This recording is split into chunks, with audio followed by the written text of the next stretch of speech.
This is Barnstable Today for Wednesday, May 20th. Welcome aboard. I'm Kevin Friel. Please keep in mind the meetings we cover are available on demand at the town's website, town.barnstable.ma.us. Barnstable's Town Council meets Thursday night. Today we sat down with Assistant Town Manager Tom Lynch to discuss the council's agenda, including the town's budget plans and tomorrow's visit from Lieutenant Governor Tim Murray. Tom, we're starting out with some old business. The Community Preservation Committee has a couple appropriations in front of the council. They all are similar. Could you tell us about them, please? Sure.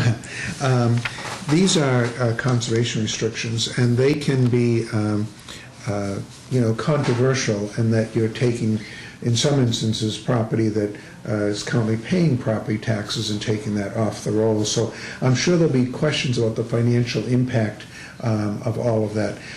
Alicia Parker on our staff is going to be making a PowerPoint presentation on each of them, so that the public hearing process, so that the council should have a good deal of information to look at. I think the first one that they're looking at is going to be for 17 acres on Pine Lane in Barnstable, and that's a project being done in conjunction with the Barnstable Fire District, and they're going to be looking at protecting that land for fire protection and water resources area.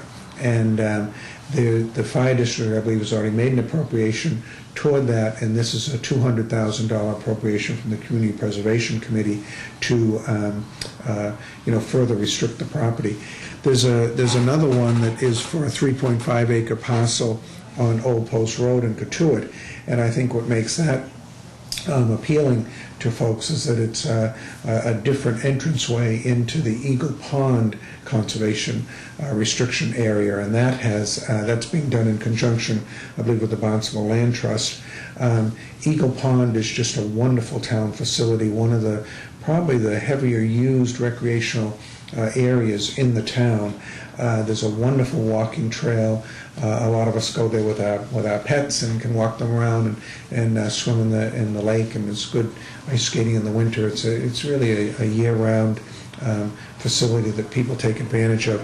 And then there's one right over on Mary Dunn Road that is for open space purposes, and it's presently owned by the Comp Trust, and so there's no financial impact to those particular parcels. But these will generate debate, and I'm sure the council president will hopefully move it along quickly, because we do have other items on the agenda. The next item on the agenda, as you mentioned, is to establish an enterprise fund for the Hyannis Community and Youth Center. Could you tell us about the benefit of that? Well, we have used enterprise funds when there's a town entity that can use fees to support its operating costs, and in this instance we need to create that account so that we can implement the business plan for the new community center that I think you've been covering regularly on Barnstable Today, and shown, I think, examples of them actually now tearing down the old rink, and we've had tours of the new facility. It's just going to be a wonderful facility.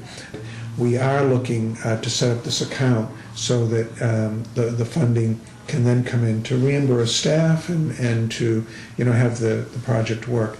Eventually, they'll also be paying off the portion of the capital debt that's on the project also. So it's as they generate more funding. Could you give us a couple examples of other enterprise funds in the town? Yeah, there's the whole landfill situation and also water pollution control are examples where users pay the fee and the fee reimburses it. The Marine Enterprise account now for all of your harbors and docking, the fees of the slips and the moorings and whatever go to support those issues. In continuing on, we're going to get into the new business as the old business has ended. The first is to acquire an access easement on Bog Road. That's in Marston's Mills. And could you tell us a little bit about that? That's part of a whole road design project that's nearly complete, and that's to provide some different access routes onto around the whole Bog Road project. That in the next appropriation to provide for lighting, additional lighting for Azleton Park, will be items that are just will be read into the record, and then there'll be a public hearing at the following June 4th, hopefully, council meeting. But I think we're hoping, despite the fact that our conversation has said that these other items could be somewhat controversial in nature, we're really hoping to get through that portion of the agenda fairly quickly, because we have on the agenda several town departments that still need to present budget workshops. So and that's a very helpful process to both the town management, to the department itself, and to the councils, because we try to get out all of the questions and concerns that councils may have before we actually have the public hearing on the budget.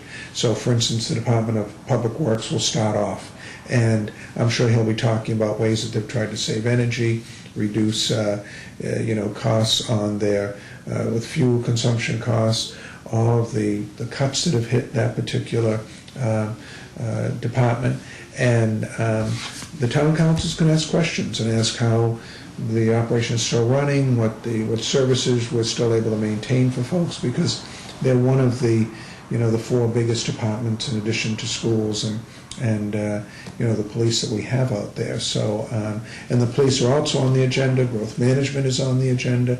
Regulatory services, community services, and of course administrative services. So we're trying to keep the presentations brief, but for any of your viewers that are looking for a primer, if you will, on the budget, this is a good way to see it, because the councils hear what the numbers are, what the cuts have been, what the services are that we're trying to still provide, and it's good information. It's provided in a public forum.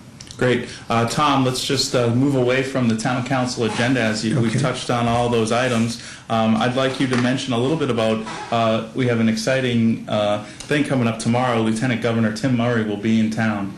He's coming down as part of the community forums that the governor has instituted over the past few years to basically hear from the citizens and constituents. I'm sure they'd also like to hear from administrative folks like ourselves, but more importantly, to hear from citizens about issues they have, things that are going on, and then they hope to take those back to Beacon Hill as they deal with the policy issues that are out there.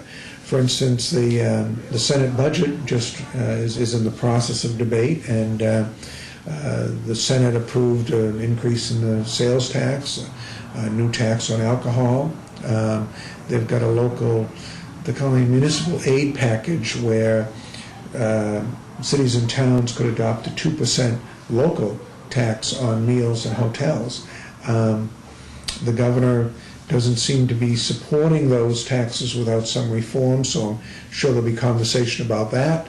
Would folks like the governor to veto that or not veto that, or how would people feel about a local option tax? It's a good forum, and I know legislators have been invited. I'm not sure, they're organizing it, so I'm not sure who has responded to them. But the lieutenant governor and hopefully local legislators will be around to discuss that. Again, the town council meets Thursday night at 7 o'clock. 3 meetings are scheduled for tonight. First, the Zoning Board of Appeals hosts an accessory affordable apartment meeting at 6 in the Town Hall hearing room. The Highness Main Street Waterfront Historic District Commission meets in the Selectmen's Conference Room at 7. And the Shellfish Committee meets at 7:30 in the MEA Conference Building on Finney's Lane. Thanks for joining us today. I'm Kevin Friel.